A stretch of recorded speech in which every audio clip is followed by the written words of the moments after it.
নমস্কার বন্ধুরা, সবাই কেমন আছেন? তুলিকা অফিসিয়ালের আরও একটি ব্লগে আপনাদের জানাই স্বাগত। বর্ষাকাল পড়ে গেছে আর একটু আধটু ইলিশ মাছ না খেলে হয়? আজকের ভাতের মেনুতে প্রথম থেকে শেষ পর্যন্ত পুরোটাই ইলিশ মাছ দিয়ে তৈরি। আর ইলিশ মাছ হলো এমন একটা মাছ যার কোনো কিছুই ফেলা যায় না।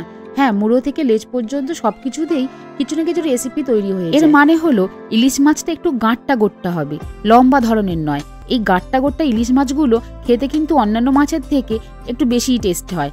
এর পিসগুলো খুব ভালো বেরোয়। আর ইলিশ মাছের কানকোটা একটু তুলে দেখে নেবেন। এটা যদি ভালো থাকে তাহলে জেনে যাবেন আপনার কেনা ইলিশ মাছ একদম সেরা। আর ইলিশ মাছ কেনার সময় এইগুলো যদি মাথায় রাখেন তাহলে আপনি কিনবেন বাজারে সব থেকে সেরা ইলিশ। আর দাম দিয়ে যখন ইলিশ মাছ কিনছেন একটু তো পরখ করে নিতেই হবে, তাই না? আজ যেখান থেকে ইলিশ মাছ কিনলাম তার পাশেই একজন বয়স্ক ঠাকুমা কচুর শাক বিক্রি করছিল। আমাকে দেখে বলল, কিরে নিবি নাকি? আমি বললাম দিয়ে দাও। দেখলাম বেশ ছাড়িয়ে সুন্দর করে রেখে দিয়েছে। আর বলতে 1 কেজি আমাকে দাঁড়িপাল্লায় মেপে দিয়ে দিল। সবে রান্নাটা বসিয়েছি, হুট করে একটা ফোন এলো যে আজকে স্কুলে ছেলেকে আনতে যেতে পারবে না। পাশেই শাশুড়ি মা ছিল। আমি বললাম আজকে রান্নাটা আপনি একটু করে দিন না, কারণ ছেলেটাকে আনতে যেতে হবে। আজকে আপনার ছেলেরা আনতে যেতে পারবে না, তার নাকি কাজ পড়ে গেছে।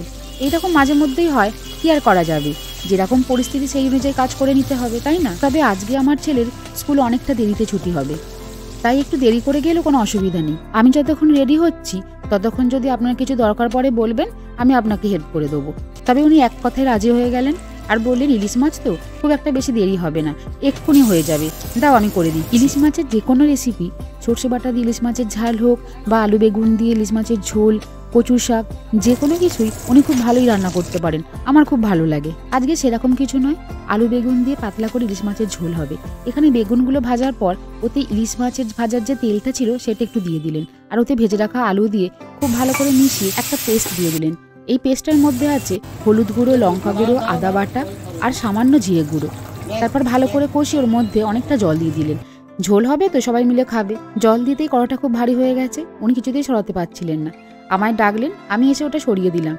কি একটা বলছিলেন কি জানি, হেসে ফেলেছে। এবার কড়ার মধ্যে যে জলটা দেওয়া হয়েছিল সেই জলটা ফুটে গেলে ওর মধ্যে ভেজে রাখা ইলিশ মাছগুলো আস্তে আস্তে দিয়ে দিলেন।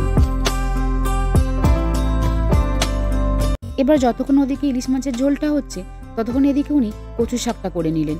প্রথমে ইলিশ মাছের মাথাগুলো একটু ভেজে নিয়ে ওই একই তেলের মধ্যে কয়েকটা কাঁচা লঙ্কা আর বেশ অনেকটা কালো জিরে ফোড়ন দিয়ে দিতে বললেন।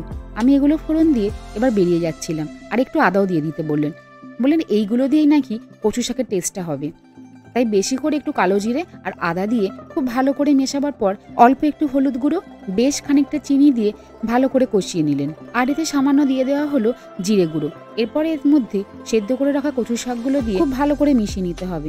এবার এই কচু শাক থেকে প্রচুর জল বেরোবে। আর দিয়ে দেওয়া হলো সবার শেষে একটু নুন।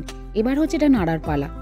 আর এর মধ্যে এবার ভেজে রাখা যে মাছের মুড়োগুলো ছিল সেইগুলো দিয়ে দেওয়া হলো। কচু শাক থেকে আগেই বলেছিলাম প্রচুর জল বেরোবে। যতক্ষণ না এই শাকের জলটা একদম শুকিয়ে যায় ততক্ষণ পর্যন্তই শাকটাকে নাড়তে হবে। আর এদিকে আমাদের মাছের ঝোল কিন্তু একদম রেডি হয়ে গেছে।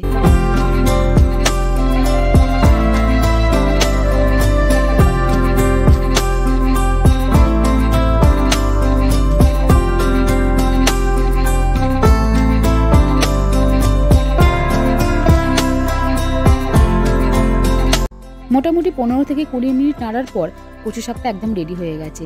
এবার একটা প্লেটের মধ্যে এই শাকটাকে তুলে নেওয়া হলো।